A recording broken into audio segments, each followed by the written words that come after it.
अस्सलामुअलैकुम दोस्तों, welcome back to our channel find Urdu.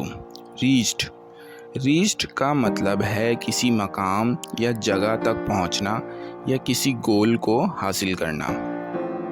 ये अक्सर ट्रैवल, गोल्स और अचीवमेंट्स के लिए यूज़ होता है।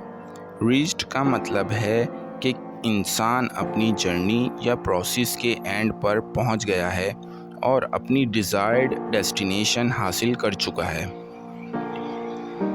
Through the hard work, he reached his goals and achieved success. उसने अपनी हार्ड वर्क की वजह से अपने गोल्स को रीच किया और सक्सेस हासिल की। तो दोस्तों, रीच्ड का मतलब है किसी मकाम, गोल या डेस्टिनेशन पर पहुंचना। उम्मीद है अब आपको रीच्ड का मतलब समझ में आ गया होगा। मिलते हैं नेक्स्ट वीडियो में। शुक्रिया।